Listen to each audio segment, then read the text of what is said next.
Hey guys, this is Aldagi Khan and you're watching The Literature Man. Today we will explain another metaphorical poem, Kingfisher, by the same Pakistani English poet Daud Kamal.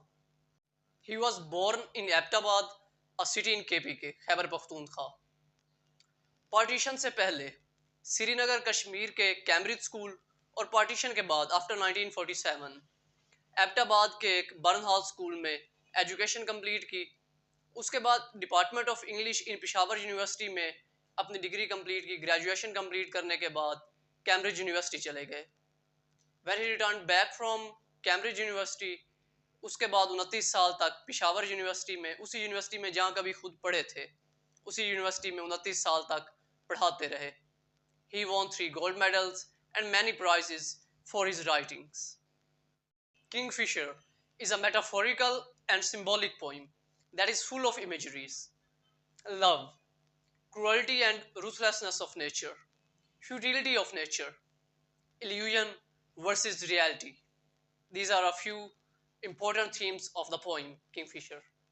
So let's summarize this poem, Kingfisher by Daud Kamal.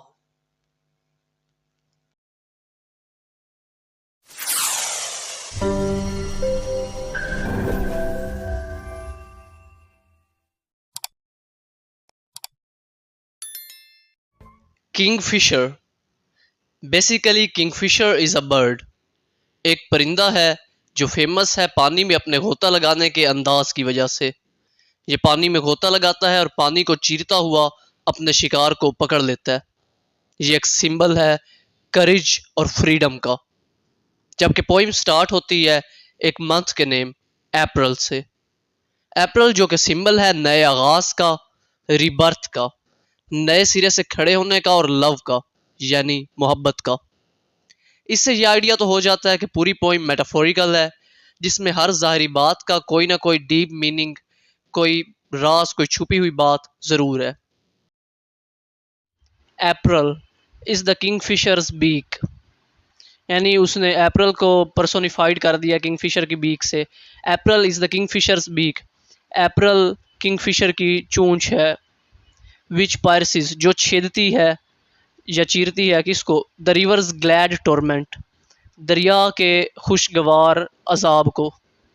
یعنی کہ دریا کے اس پانی کو, وہ جو اتنا pressure والا پانی ہوتا ہے, اس کو چیر کر وہ چونچ گزر جاتی ہے. اس پانی میں سے گزرتی ہوئی وہ چونچ جا کر مچھلی کو پکڑتی ہے, دین اس کو اچھال کر کھا لیتی ہے. تو پوئٹ یہاں پر ویژول امیجری یوز کرتا ہے, امیجری آف نیچر, ریور کی اور اس کنگ فشر کے اس مچھلی کو نکال کر پکڑنے کی. نیکسٹ لائن میں وہ کہتا ہے از دس این امیج آف آور لو, یعنی کہ کنگ فشر کا وہ مچھلی نکالنا, وہ جا کر اس کو پکڑنا اور اچھال کر کھانا, از دس این امیج آف آور لو, کیا یہ ہمارے پیار کی, ہمارے محبت کی ایک نشانی ہے. پوئٹ کوسچن کرتا ہے. دین ہی سیز کارنیج قتل عام ہے, یعنی کہ وہ ایک اس کوسچن کا خود ہسٹیریکل آنسر دیتا ہے. کہتا ہے کارنیج قتل عام ہے ان دا روز ویلیز, گلاب کی وادیوں میں, under the first light of our wounds, ہمارے زخموں کی اس پہلی روشنی میں. یعنی کہ وہ اپنے کوسچن کا خود ہی آنسر کرتا ہے کہ کنگ فشر کا اس طرح مچھلی کو اچھال کر پکڑنا, اس کو کھانا, یہ جو ہے قتل عام ہے ان وادیوں میں.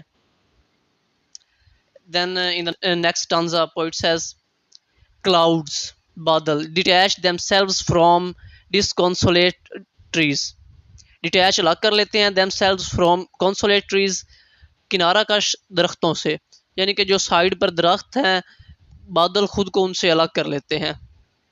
پھر ایک ویژول امیجری پیش کر رہا ہے. Basically this poem is full of visual imageries and personifications, metaphors. Daud Kamal basically جو ہے اپنی ہر پوئم میں جو ہے امیجریز کو بہت زیادہ یوز کرتے ہیں. دا فیوچر کروز آن اندر شور, مستقبل جو ہے ایک اور موڑ لیتا ہے. فیوچر کروز آن اندر شور, مستقبل ایک اور ساحل کی طرف مڑ جاتا ہے. ٹنگز آف واٹر, پانی کی زبانیں. This is basically when glaciers move rapidly, جب گلیشیئرز گزرتے ہیں یا آئس جو ہے وہ بن جاتی ہے پانی کی ان گلیشیئرز کے ٹھنڈا ہونے کی وجہ سے, اس کو ٹنگز آف واٹر کہتے ہیں. یہاں پر اس کا مطلب پانی کی لہریں بھی ہو سکتا ہے. Tongues of water cradle our startled dreams, یعنی کہ پانی کی وہ لہریں جو ہیں کریڈل پالتی ہیں کس کو, آور اسٹارٹلڈ ڈریمز, ہمارے حیرت زدہ خوابوں کو. پانی کی یہ لہریں ہمارے حیرت زدہ خوابوں کو پالتی ہیں. موس گرون سٹیپنگ سٹونز، وہ سٹیپنگ سٹونز، وہ پاؤں رکھنے والے وہ پتھر جو جن کے گرد جو ہے کائی اگ چکی ہے، یعنی کہ وہ پتھر جن پر سبزہ اگ چکا ہے. Moss is basically a plant that has no flowers and grows a small leafy stem in patches. مطلب جو راہداریاں ہوتی ہیں پیدل چلنے کی، ان کے گرد جو گھاس وغیرہ اور وہ گرینری سی اگ جاتی ہے، اس کو موس کہتے ہیں. تو موس گرون سٹیپنگ سٹونز وہ پتھر جو ہیں. دا اسٹارز برن فائرسلی، ستارے جو ہے وہ شدت سے چمکتے ہیں. اور آگے کہتا ہے کہ یہ ساری چیزیں، یہ جو بادلوں کا الگ ہونا ہے، یہ جو پانی کا ہمارے خوابوں کو، حیرت زدہ خوابوں کو پالنا ہے، یہ جو موس گرون سٹیپنگ سٹونز ہیں، یہ جو ستاروں کا فائرسلی شدت سے چمکنا ہے، they tell us what we are, یہ سب ہمیں بتاتے ہیں کہ ہم کیا ہیں. یعنی کہ سیکنڈ سٹانزا ٹوٹلی جو ہے فرسٹ سٹانزا سے ڈفرینٹ ہے.